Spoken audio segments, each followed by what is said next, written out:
गांव में दिनेश और गायत्री नामक पति पत्नी रहते थे। उनके मालिनी और चंदू नामक 2 बच्चे भी थे। दिनेश एक छोटा नौकरी करता था और उसी से आए हुए पैसों से अपना घर चलाता था। ऐसे उनका परिवार खुश रहता था। एक दिन दिनेश हमेशा की तरह कार्यालय में अपना काम कर रहा था जब उसे अपने सहयोगी के वजह से नौकरी से निकाला गया था। उसे नौकरी से निकाल देने पर वो रोज आने के समय से पहले ही घर पहुंच जाता है, किसी से बात नहीं करता है और उसके कमरे में बैठ जाता है।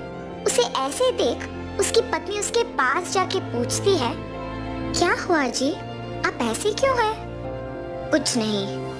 तो ऐसे दुखी क्यों बैठे हैं? दिनेश बिना कुछ बोले शांत रह जाता है। अगर मैं बार बार पूछूंगी तो शायद उन्हें और दुख पहुंचेगा। धीरे से बाद में पूछूंगी। ऐसे सोचकर वहां से चली जाती है। ऐसे कुछ दिन वो नौकरी पे नहीं जाता है और दुखी होकर अपने कमरे में ही बैठे रहता है। कम से कम अब तो बोलिए कि आप नौकरी को ना जाके ऐसे घर पे ही क्यों बैठे हैं?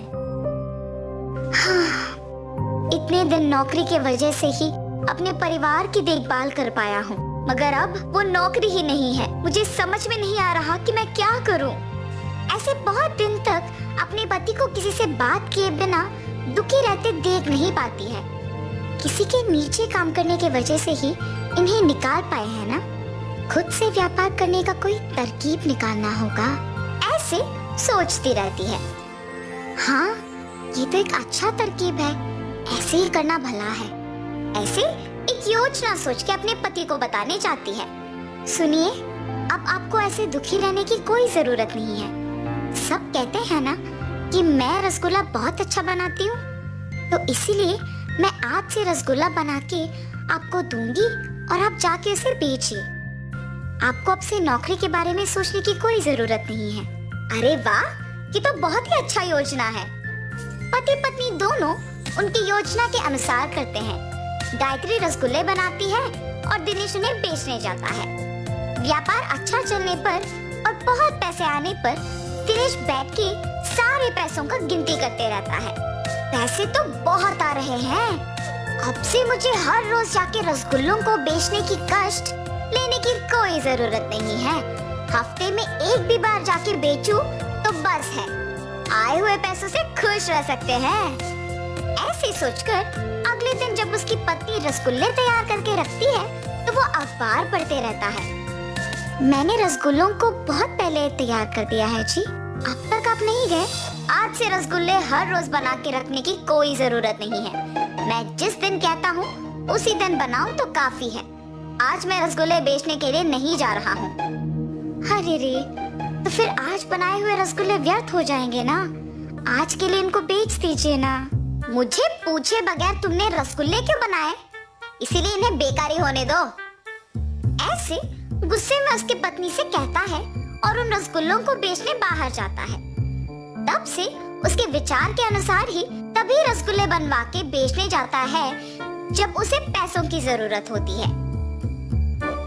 एक दिन गायत्री के पास एक आदमी आता है। जी, कौन है आप? किसके लिए आए हैं? माता, मेरा नाम आदित्य है। मैं पड़ोसी गांव में रसगुल्ले बेचता हूँ। जब मैंने सबको पूछा कि रसगुल्ले कौन अच्छा बनाता है तो एक औरत ने आपका नाम लिया, इसीलिए मैं आपको ढूंढते हुए यहाँ आया। आप मुझे हर रोज ऐसे रसगुल्ले दे सकते हो? क्या मैं इस आदमी को रसगुल्ले बना के दूं या नहीं? लेकिन पड़ोसी शहर में ही तो बेचेगा ना। ऐसे सोच में पड़ जाती है। क्या हुआ माता, आप मेरे पूछे हुए सवाल का जवाब दिए बिना सोच में पड़ गए? क्या मुझे रसगुल्ले बना के देने में आपको कोई दिक्कत है? अगर है तो बोल दीजिए, हम उसका हल ढूंढेंगे।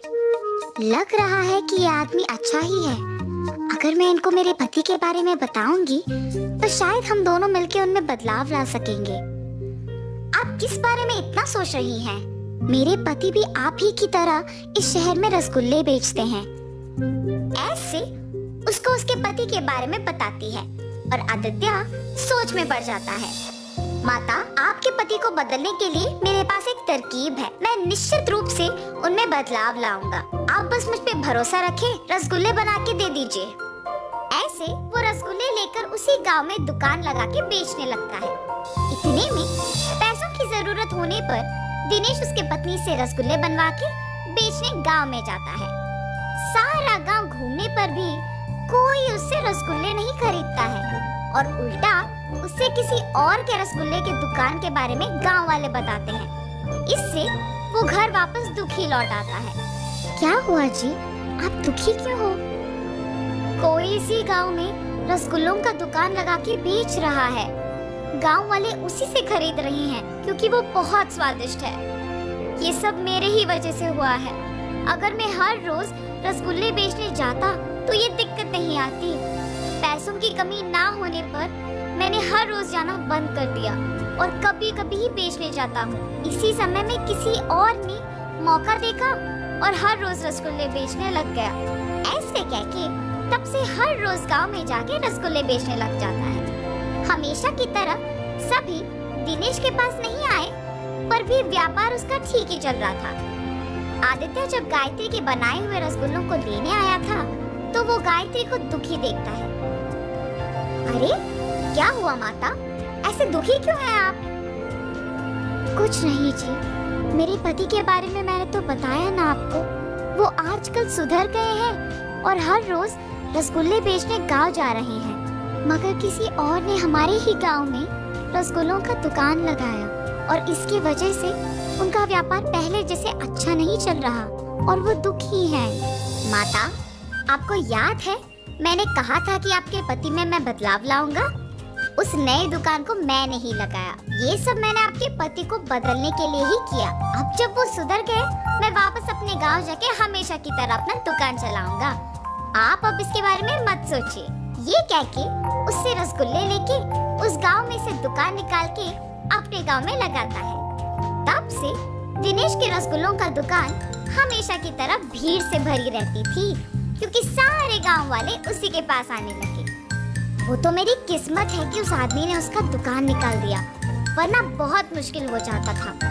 अब से मैं किसी और को ऐसे मौका नहीं दूंगा और हर रोज रसगुल्ले बेचने आऊंगा। उस दिन से दिनेश ध्यान से रसगुल्ले बेच के अपने परिवार के साथ खुश रहता था। और इस कहानी का नैतिक क्या है? आलस सबका दुश्मन है।